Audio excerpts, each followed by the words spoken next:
सजना से सजनी कहे, सजना से सजनी कहे, धैया कवारी हो, मंगा दी सैया अवध से। सीताराम के साड़ी हो, मंगा दी सैया अवध से। भोजपुरी गायकी में मेरा आने का कोई मन नहीं था। हाँ, मेरा मन था एलएलबी करने का। मेरे भाई भाई हैं वकील, लेकिन मेरे पापा का सपना था कि मैं एक अच्छी गायिका। अंगूरी में डसले बिया नगिनिया रे, हे ननदी दियरा जराए दा। वो आपके ऊपर डिपेंड करता है कि आप क्या गाएंगे। पब्लिक को आप अच्छा सुनाएंगे तो भी पब्लिक सुनेगा, बुरा सुनाएंगे तो भी सुनेगा।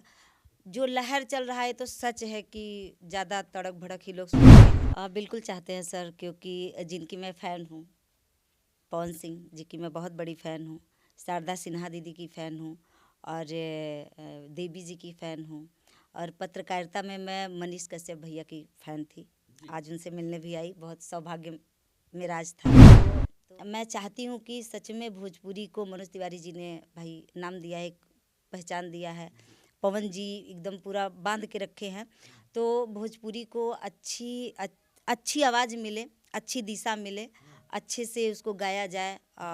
कहीं भी हो तो महके भोजपुरी। पटना से बैदा बुलाईदा, नजरा गईले गोइया।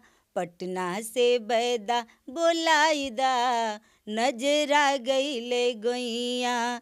नजरा गईले गोइया, नजरा गईले गोइया, दुबरा गईले गोइया। क्योंकि मैं भोजपुरी में हूँ तो थोड़ा दुअर्थी सॉन्ग सर गाना पड़ता है, मजबूरी है। दुख होता है इस बात, दुख होता है क्योंकि देखिए ये जो गाना मैं सुनाई हूँ ना, सजना से सजनी कहे, मेरे चैनल पर मैं लास्ट में जब मेरी मृत्यु हो ना, तो मेरे हाथ में मेरा माइक हो, मंच हो और सामने पब्लिक हो। ये मेरे दिल की कामना है सर। 26 वर्षों में 17,000 से अधिक डॉक्टर बना चुका बिहार एवं झारखंड के छात्रों के बीच विश्वसनीय संस्थान गोल। नमस्कार, मेरा नाम अनूप नारायण सिंह है। आप सच टॉक्स को देखना शुरू कर चुके हैं। हमारे साथ हैं भोजपुरी की गायिका मधु मिश्रा जी। इनसे बातचीत करेंगे, कई सारे गाने सुनवाएंगे और आपको बताएंगे कि भोजपुरी आज के तारीख में किस दिशा में जा रही है। सबसे पहले आपका स्वागत जी, बहुत बहुत धन्यवाद। और सच तक न्यूज़ को देखने वाले जितने भी श्रोता हैं सभी को पैर छू के प्रणाम है मधु मिश्रा की तरफ से। भोजपुरी गायकी में कैसे आएंगे? सर, भोजपुरी गायकी में मेरा आने का कोई मन नहीं था। हाँ, मेरा मन था एलएलबी करने का। मेरे भाई भाई हैं वकील, लेकिन मेरे पापा का सपना था कि मैं एक अच्छी गायिका बनूं। और 7-8 साल की थी तभी पापा एक्सपायर हो गए। तो जब मैं बीए कंप्लीट कर ली और एलएलबी करने के लिए मतलब फॉर्म के लिए तैयारी कर रही थी, तो मेरी मम्मी बोली कि अब चाहे तुम वकील बनो चाहे डॉक्टर बनो, अगर तुम्हारे पापा होते तो तुमको गायक बनाते। पापा के सपना को पूरा करने के लिए मधु जी आप गायिका बनी। एक गाना सुनाइए जो गाना आपके दिल के बेहद करीब हो और पारंपरिक हो।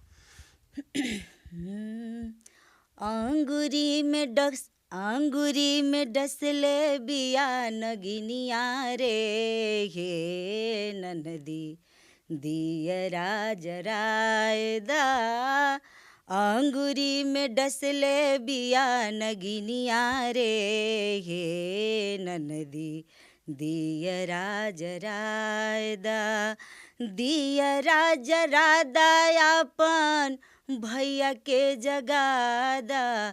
दियरा जरा दायापन भैया के जगादा। पोरे पोरे उठेला लहरिया रे, हे ननदी दियरा जरादा। जिस गीत को आपने सुनाया ये गीत पारंपरिक गीत है, शारदा जी ने गाया, बहुत सारी गायिकाओं ने गाया। विंध्यवासिनी देवी ने सबसे पहले इसको गाया, जिन्हें बिहार से भोजपुरी के लिए पहली बार पद्मश्री मिला था। स्टेज पे जाती हैं तो ऐसे गाने लोग सुनना पसंद करते हैं। जी बिल्कुल बिल्कुल। देखिए वो आपके ऊपर डिपेंड करता है कि आप क्या गाएंगे। पब्लिक को आप अच्छा सुनाएंगे तो भी पब्लिक सुनेगा, बुरा सुनाएंगे तो भी सुनेगा। जो लहर चल रहा है तो सच है कि ज़्यादा तड़क भड़क ही लोग सुनते हैं, लेकिन आप किस तरह की गायकी करना पसंद करते हैं ये आपके ऊपर डिपेंड करता है। ऐसा नहीं है कि अच्छे गाने को लोग प्रमोट नहीं करते हैं, और ऐसा भी नहीं है कि बुरे गाने को नहीं करते हैं। तो ऑडिशन दोनों तरह से है। लेकिन ज्यादातर किस तरह के गाने आप स्टेज में, बहुत ज्यादा आप चर्चित चेहरा है, बहुत सारा स्टेज शो करती हैं, तो स्टेज में कैसे गानों की डिमांड होती है बिहार में? मैं आज तक जो भी मंच पे गाई हूँ, ये वाला गाई हूँ और एक गाई हूँ, पटना से बैदा बुलाईदा नजरा गईले गोइया, पटना से बैदा बुलाईदा नजरा गईले गोइया, नजरा गईले गोइया, नजरा गईले गोइया, दुबरा गईले गोइया, पटना से बैदा बोलाईदा नजरा गईले गोइया। इतने बढ़िया बढ़िया गाने इतने मधुर आवाज में गाती हैं, आपको लगता है कि ऐसे गानों का बाजार है वर्तमान? जी बिल्कुल जी, लोग सुनना चाहते हैं? जी। पहली बात तो मैं जब भी मंच पे चढ़ी हूँ तो आज तक मेरा पहला गाना आया है, क्योंकि जैसे लोगों को पता चलता है, अनाउंसमेंट होता है मधु मिश्रा अयोध्या से, तो खास करके बिहार में डिमांड होता है कि कोई राम जी के लिए गाइए, क्योंकि आप राम जी के घर से हैं। मधु जी, आपने याद भी दिलवा दिया, आप चूंकि अयोध्या की हैं और आपने याद भी दिला दिया, एक राम जी का भजन हो जाए।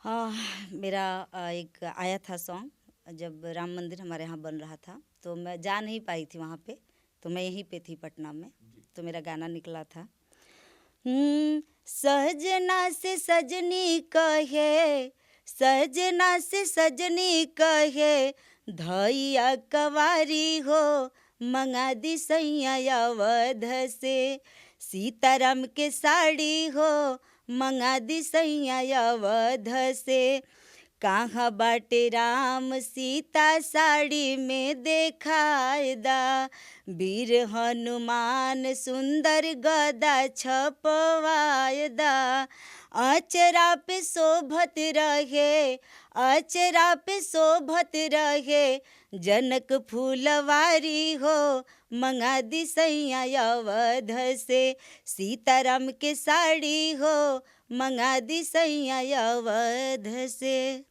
मधु जी, इतनी अच्छी आवाज है, आपको लगता है कि भोजपुरी में बेहतर चीजों को प्रमोट किया जाना चाहिए? चोली, घंघरा, रिमोट, डोरी और गंदे गंदे अश्लील कंटेंट को लेकर जो गाने बनते हैं, आपको नहीं लगता है कि जब इतनी अच्छी अच्छी गायिकाएं हैं, इतने पारंपरिक गीत गा रही हैं, तो ऐसे गीतों को प्रमोट हो? बिल्कुल चाहते हैं सर, क्योंकि जिनकी मैं फ़ैन हूँ, पवन सिंह जी की मैं बहुत बड़ी फ़ैन हूँ, शारदा सिन्हा दीदी की फ़ैन हूँ, और देवी जी की फ़ैन हूँ, और पत्रकारिता में मैं मनीष कश्यप भैया की फ़ैन थी, आज उनसे मिलने भी आई, बहुत सौभाग्य मेरा आज था। तो मैं चाहती हूँ कि सच में भोजपुरी को मनोज तिवारी जी ने भाई नाम दिया है, पहचान दिया है, पवन जी एकदम पूरा बांध के रखे हैं, तो भोजपुरी को अच्छी आवाज़ मिले, अच्छी दिशा मिले, अच्छे से उसको गाया जाए, कहीं भी हो तो महके भोजपुरी। हम कभी बाहर जाते हैं या कभी भी हिंदी वाले बैठे हैं या साउथ वाले बैठे हैं, भोजपुरी का उतना डिमांड नहीं होता है सर, अपने आप में बहुत शर्म लगता है, भोजपुरी का नाम सुनते ही लोग इस नज़र से देखते हैं। पवन सिंह की आप बहुत बड़ी फ़ैन है, पवन सिंह का कौन ऐसा गाना है जो मधु मिश्रा के दिल के बेहद करीब है? पवन जी के आज तक जितने भी गाने हैं सर, हर एक गाने मेरे दिल के करीब हैं, क्योंकि मैं उनको अपना गुरु भी मानती हूँ और प्रचार प्रसार में भी गई हूँ, मिली भी हूँ, उनका बहुत अच्छा मुझे लगता है, आशीर्वाद भी है उनका, देते हैं। तो मैं जिस गाने से मैं उनकी फ़ैन बनी थी, एक तो था हम फोनमा पे कितना बताई, इसी गाने से मैं उनकी फ़ैन बनी हूँ, काच का शैली क्या नाम था एल्बम का, लेकिन उनका एक गाना मुझे बहुत अच्छा लगता है, धड़केला तोहरे नवे करे जवा कर जवा, कुहू कावा ना कर जवा, कुहू कावा ना हो, हे डार्लिंग कहिया होई हमनी के मिलनवा, मिलनवा बिनु बया तर से हो, हे डार्लिंग कहिया होई हमनी के मिलनवा, मिलनवा बिनु बया तर से हो। आपको लगता है कि आपकी जैसी गायिकाओं का अभी दौर है भोजपुरी में? जी बिल्कुल है। देवी जी को देखिए, शारदा दीदी को देखिए, क्योंकि देखिए मेरे पिता का सपना था लता जी की तरह मेरी बेटी बने, तो मैं तो शायद नहीं, अभी तक तो नहीं बन पाई, लेकिन पूरी कोशिश मैं करूँगी कि मेरा नाम कुछ हद तक अच्छा बने, बहुत अच्छा नहीं तो हद तक अच्छा बने, क्योंकि मैं भोजपुरी में हूँ तो थोड़ा दुअर्थी सॉन्ग सर गाना पड़ता है, मजबूरी है, दुख होता है इस बात। दुख होता है। क्योंकि देखिए ये जो गाना मैं सुनाई हूँ ना, सजना से सजनी कहे, मेरे चैनल पे है, आज 1 साल होने वाला है, देखेंगे तो 500-600 व्यूज होगा, क्या करें। अच्छा, कोई ऐसा गीत जो अभी आपका एल्बम आया हो और खूब चर्चा में रहा हो यूट्यूब? अभी मेरा आया है जाड़ के रजैया। बाजता पायल सुखत काजल चूड़ी खन के, हे सैया घरे आजा जाड़ के रजैया बन के, ए राजा घरे आजा जाड़ के रजैया बन के। आपको लगता है कि भोजपुरी में आपके जैसी गायिकाएं जो हैं लंबे मील रेस का घोड़ा बन सकती हैं? सर बिल्कुल, मेरा यही सपना है कि भले मैं पब्लिक के बीच में धीरे धीरे आऊँ, लेकिन आऊँ तो मरते दम तक रहूँ, मेरा ये सपना है। मैं लास्ट में जब मेरी मृत्यु हो ना, तो मेरे हाथ में मेरा माइक हो, मंच हो और सामने पब्लिक हो, ये मेरे दिल की कामना है सर। जिस दौर में लोग सस्ती लोकप्रियता अर्जित करने के लिए कोई भी गीत गाने को तैयार है, वैसे में अयोध्या की यह बेटी पारंपरिक गीतों के दम पर अपने पिता के सपनों को पूरा करना चाहती हैं।